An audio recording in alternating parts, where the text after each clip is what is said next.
Mix in the Dark. Hey, what's up? It's MaiYang from Mix in the Dark. There are so many things to update y'all during this intro, so I do apologize. It is going to be a tad long. But first, I want to take some time to thank everyone who came out to the trunk or treat. I had such an amazing time meeting people and passing out candies. More than 500 kids came by, and that's super crazy. And I know because I had like 5 bags of candy, each with about 150 pieces in there. And by the time we finished the second bag, I had to tell my crew to start handing out just 1 piece per child. I even had to tell my sister to go buy 3 more bags, and we gave out every little piece of candy. It was kind of funny because I thought just a few kids would come by, right? And that I would have time to sit and wait around. Nope. There was a constant flow of kids, and our trunk had a line going because we had activities to get candies, and my dumb self wore heels and I squatted for every single child because I really wanted to make the experience meaningful for them, and I wanted to watch and cheer on every single child, and my legs were burning by the end of the day. That's like 500 plus squats, y'all. Well, congratulations to the trunk that won Best Trunk. I think it was Hmong themed, and this girl had herself dressed in Hmong clothing, and she had half her body peeking out and never once smiled when kids came by to grab candy from her.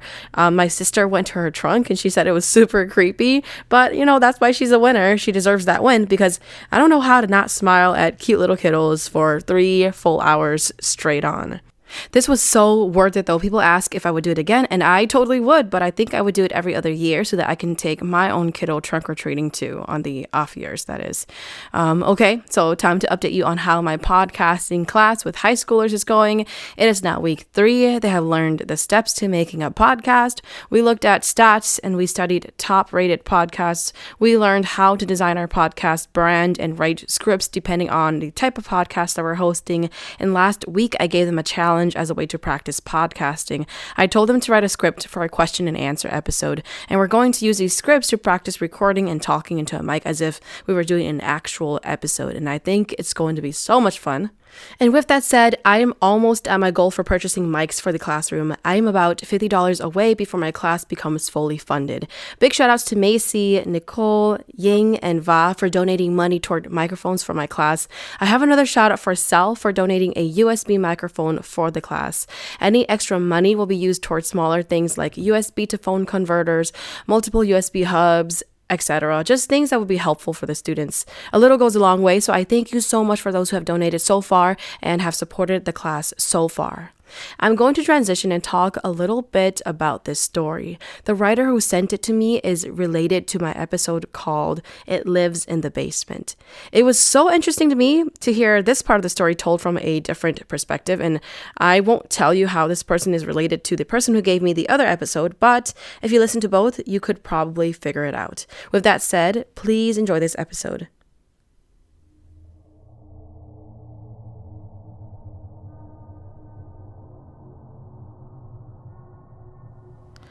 I am a person who experiences a lot of weird things.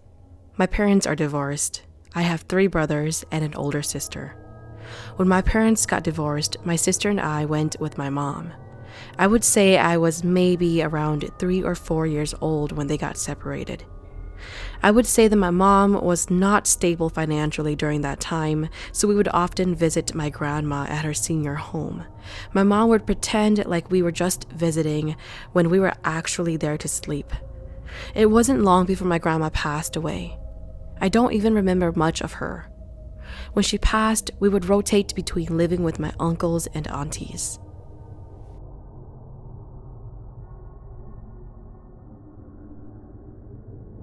One night, I had a dream of myself in a library. I was sitting alone, and out of nowhere, my mom came rushing to me. She held me close and tight. The next thing you know, my grandma was running around the library.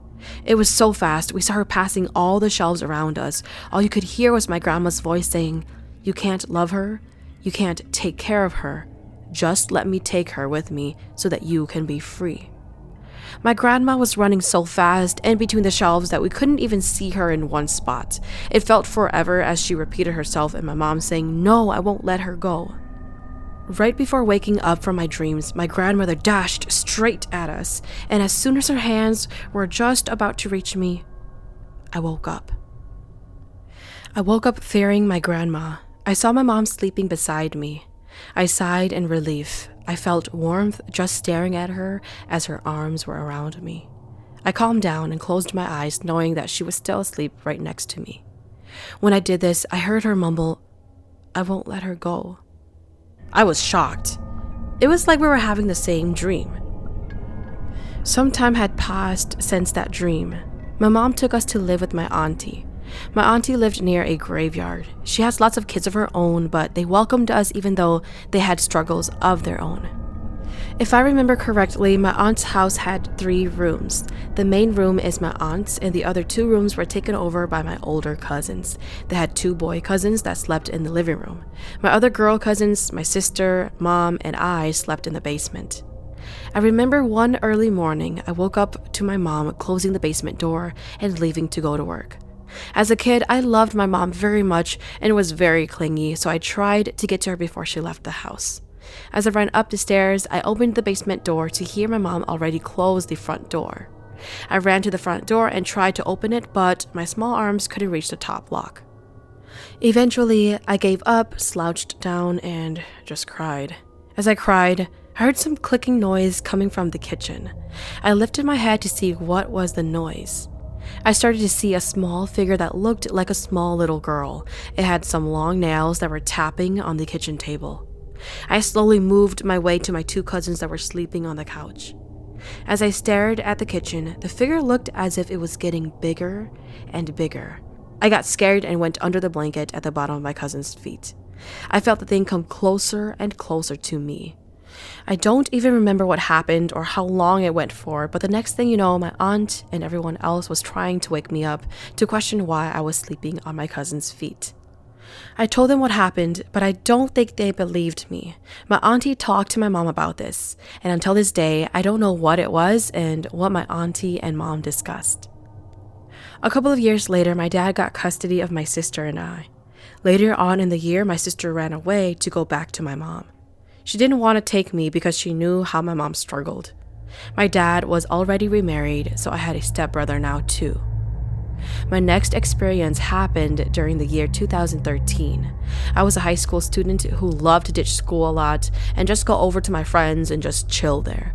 We would hang out until dark and I would walk home most of the night. It wasn't a long walk, maybe 15 minutes or more, but I don't remember being scared. One day, I had a strange dream. In my dream, I was in my brother's room and somehow there was a tiger that was trying to attack me. I ran to my brother's closet and hid in there. The door suddenly opened. I was so scared, but it was my stepbrother who opened the door. He grabbed my hands and said to run. There were so many random people in the house. We ran past the second living room, past the kitchen, and past the first living room where there was another tiger blocking the door out. For some reason, the tigers were just going after me. My brother took me up the stairs, and going upstairs, there was an attic that is on top of the side wall. My brother lifted me up, and he got up and closed the door. We could hear the 2 tigers clawing at the door, trying to get in. It went on forever, and then it finally stopped. Then we heard an old grandma's voice saying, "It's gone for now, you can come out." We were scared, but we opened the door anyway, only to see a white, bright light. That was when I woke up. Tigers are significant in the Hmong culture, especially when they appear as a spiritual phenomenon. Tigers are usually associated with a man that we call Zhihia. Zhihia is a powerful demon man who can transform himself into a tiger. It is said that his powers are so strong that he can wake up the dead or take the living to make them his followers. The story behind this man is that he practices dark magic and is really good at it. It is said that he learned how to use his black magic to transform himself into a tiger to scare people and steal their valuables. Because of this, he was in constant war with the king of tigers. His reasoning for taking the souls of humans was that he wanted to turn them into his soldiers to prepare for war when the king of tigers attack. It is said that he often preyed on vulnerable individuals who are mentally or emotionally unwell. A day later, my 2 friends came over. I used to sleep upstairs, but my brother and his wife moved back in, so I had to move into the basement.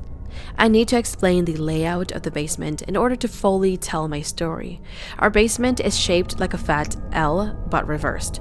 My dad divided the basement so that there are 3 sections. I made the far end of the L my makeup closet room. The middle section is where my bed is and all my desk and other junk.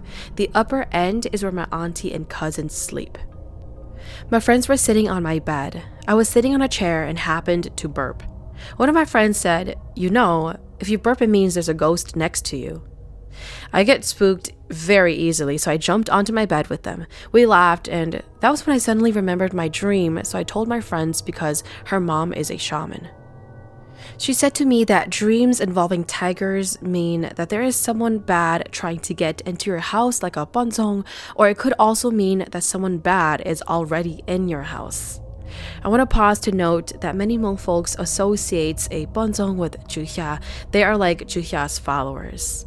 Anyway, she recommended that I tell my parents to do an oning for me or else for the house. When they left, I went to my parents' laundromat and cleaned, and I told my stepmom about my dream and that my friend said it's best to do an oning. She said it's just a dream and there was nothing to worry about, so I left it at that. The days went on and I kept having weird dreams. Once I had a dream that I was at a crowd at a concert, but the main person on stage was also me. I kept switching from being on stage to being in the audience. In this dream, I met up with my friend, the one whose mom is a shaman, and I told her about my dreams. She explained that she told my dreams to her mom and that her mom said we needed to do an oning ritual right away. That day, I told my stepmom that my best friend's mom said to do it, and I asked my stepmom to ask our auntie and uncle to perform a shaman ritual for me. My mom said she asked and told her that I'm experiencing all this because I go out too much. I then woke up from my dream. Hmong folks believe that if you go out enough late at night, something may latch onto you and follow you home and create disturbances in your household. One morning, I was getting ready to go to school. My mirror was leaning against the wall, and if you look in my mirror, you could see my bed. As I got myself ready, combing my hair at the same time, I noticed some black hair behind me. My hair was brown at the time, so I thought to myself, how come I've never seen this chunk of black hair before? Confused, I tried to grab it. I then noticed a black figure standing next to my bed. I quickly turned around and all I saw was something black flying toward me. I don't know if I was scared or if I actually got pushed back, but I fell backward and smashed my mirror. I cried very loud and screamed at the top of my lungs because I knew my sister-in-laws were up during this time getting ready for work. When I realized that no one heard me, I quickly grabbed my cell phone and called one of my friends. I made her stay on the line with me while I grabbed my clothes to wear for school and my backpack, and I quickly ran up the stairs. As I ran up the stairs to the kitchen, I saw that the hallway lights upstairs were on. I quickly ran to see that my sister-in-law was in the bathroom getting ready. I bawled my eyes out and yelled at her for not hearing my scream and not helping me. She explained that she did not hear a single thing the whole entire time that she was up. She comforted me and said that she would tell my mom later on since she's heard of my dreams. The weekend came, and my parents finally did an oning for us and the house. They didn't tell me what it was, but they told me to stop going out late at night.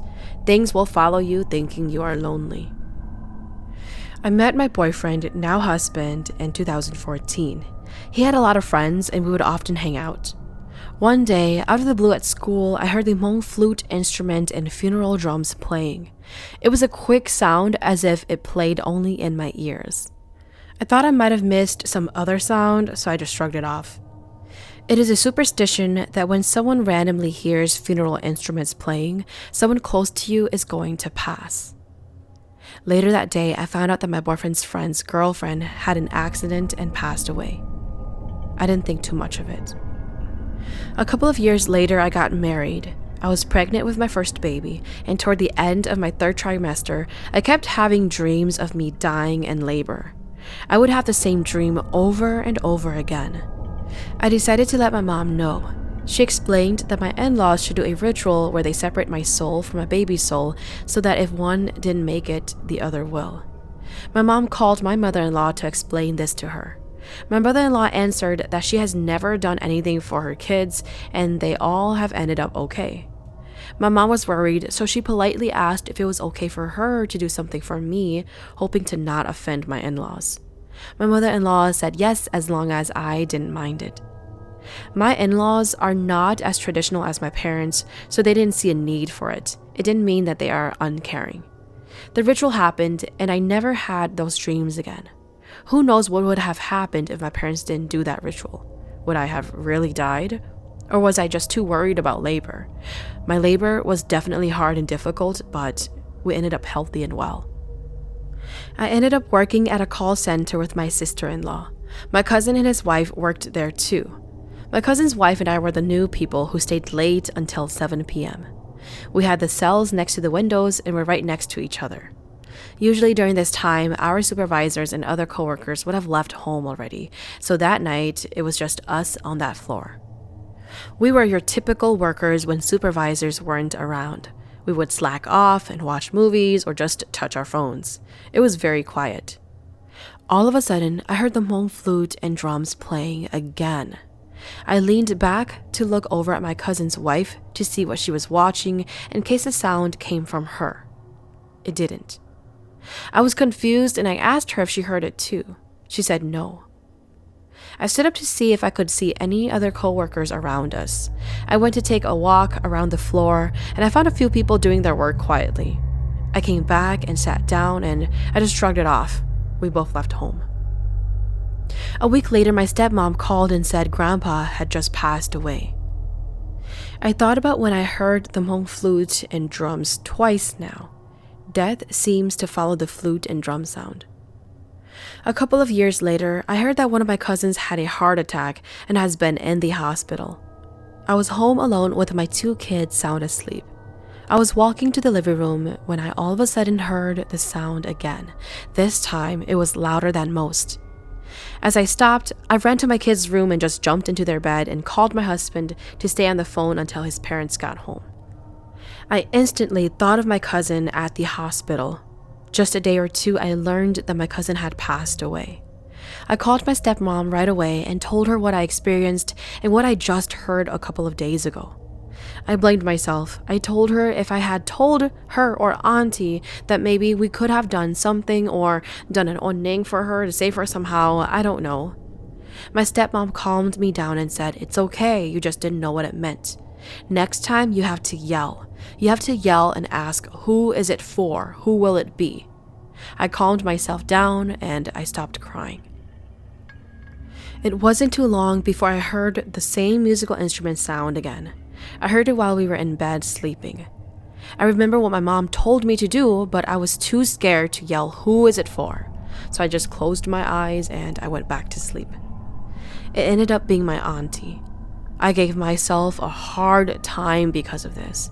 She was a loving auntie who cared so much for my brothers and I, even in our situation. Maybe all the instrument sounds I heard were just all coincidences to the deaths. It was the day of my brother's birthday, and we had moved into a new home now. Our kids have their own room, but sometimes one of them will wake up to come sleep with us, so either my husband or I will wake up to go to their room to sleep with our other child. This was one of those nights. I ended up being the one to go sleep with my son in their room. I fell asleep and dreamt that I was at a festival. I was alone, but was with a crowd that was dancing. At one point, they stared at me as if it was my turn to dance. I didn't know what to do, so I didn't do it, and it offended them. They started chasing me with spears. I ran around trying to lose them in the crowd. When I finally lost them, I ended up finding my 2 brothers. They told me to stay with them and that they will help me. All of a sudden, they were hungry and instructed me to stay there while they walked to the food trucks. I watched them waiting for their food. Then I heard a baby cry. I turned around and there was a truck behind me. I followed the cries to the back of the truck to find 2 babies. One of them was my stepbrother's newborn baby. We don't get to see them often, so I decided to take that chance to hold the newborn. I held her and snuggled her tight. As I looked up to look for my brothers, I saw that only one of them was now standing where we came from. It happened to be the stepbrother whose baby I was holding. He walked slowly and I noticed that he was now in old traditional Hmong clothing. He had a black top with black pants and a pink sash on his waist. He was saying and moaned slowly, "Me, Shelly. Me, Shelly." I was terrified. I walked backwards with his baby in my arms, and he said it again. "Me, Shelly. What he said was, "Shelly, why can't I find my loving sister?" Right when he said my sister's name, I stopped walking backwards. I told myself, "That's my brother. Why am I scared of my brother?" I let him come closer to me, and he was almost to me, and then I woke up. It was pitch black, and for some reason I could feel as if he was right there waiting for me to go back to sleep because he had something to tell me. I waited but felt too scared, so I jumped out of bed to open the door. I paused for a few seconds before actually opening it. The thought of my brother in Hmong clothes scared me. Just a background note that traditional Hmong clothes is often a scary thing to see, especially when you see it out of nowhere, because it is what family members put on an individual when they know that that individual only has a few hours to live. I was scared to open that door. What if I see him out there? The truth is, I was ready to run to my husband, but I forgot that my son was with me. I turned back and laid down. I left the lights on and I just stayed up until the sunrise. I was scared to go back to sleep because each time I blinked, I could see him waiting for me. Staring at the ceiling in bed, I then realized that today was my brother's birthday. I texted him right away crying and telling him to be careful and that I had a very bad dream about him. He told me that he was not going into work either way because he wanted the day off. He told me to tell my mom too, which I did. With all my experiences, my mom finally took this one seriously. I fought my tears trying to tell them my dream. My voice was shaky and I had to catch my breath a few times. They ended up doing an oneng ritual for my brother and his family. My brother's mother-in-law passed away not too long after this dream. Are these dreams coincidences anymore? My last experience that I will tell you is with my kids. When moving into this house, my kids would say that they are scared. My mother-in-law ended up taking my daughter out with her. When they came home, my mother-in-law told me that she went to visit a friend who is a shaman. She tied a blessing string to my daughter's wrist to keep her from crying and being scared. I thank her for taking my daughter. Later that night, my mother-in-law came to me again and said, "I forgot. This is a wooden knife that she carved out for your daughter. It's to be put under her pillow so that she does not have any more bad dreams at night." I said okay and placed it under her pillow. Hmong folks believe that wooden knives transform into actual swords that your spiritual house watchers will use to protect whomever's pillow it is under. Our kids were scared, so we placed their beds on the floor in our room. My husband works the second shift, so doesn't get back home until 11 p.m., sometimes even later. I noticed that my kids were starting to whine a lot about being scared, and now my daughter added that she sees ghosts in the room. I always tell them that it was nothing and to stop being scared and that daddy will come home soon. They would cry and whine even more. It would be so much that the only way to keep them from crying was to have them sleep on my bed with me until their dad comes home. He would then move them back into their bed while they were sleeping. This went on for weeks. One Saturday, my husband decided to pick up overtime for work. He left early in the morning and came back at 8 a.m. I was up already. When he got home, he told me that he was tired and that he was going to go to sleep. I decided to go back to sleep too since I didn't work until later. I probably needed that sleep anyway. I dozed off to sleep. Suddenly, I woke up to a slap on my face. I immediately opened my eyes. It didn't hurt, but I still felt the pressure and hit on my face. I knew it was something because when I got slapped, I did not feel the bed move. I turned to look at my husband, and he was facing the other way. There was no way of him turning that fast without moving the bed and me not feeling the bed. I got scared and I ended up staying up. It was this moment that I began to think that maybe my kids were telling the truth and that they were actually seeing something. I told my husband the situation and he yelled at me saying that I should not have taken things from others that I did not know. I told my mother-in-law and she said to just throw the wooden knife away. Sometimes those things aren't fit for your situation, so it will make something happen to let you know. In my case, it was that slap on the face. That was just recent too. I don't know what else I will experience, but I sure hope I don't have any more experiences. Thank you for listening to Mix in the Dark. I am your host, MaiYang. Mix in the Dark is available on Spotify, Apple Podcast, or wherever you listen to your favorite podcast series. If you have a story that you would like to share, please send it to myxinthedark@gmail.com. If there's a story that you really enjoyed, feel free to hit up my tip jar on Venmo. Just search Mix in the Dark on the business tab.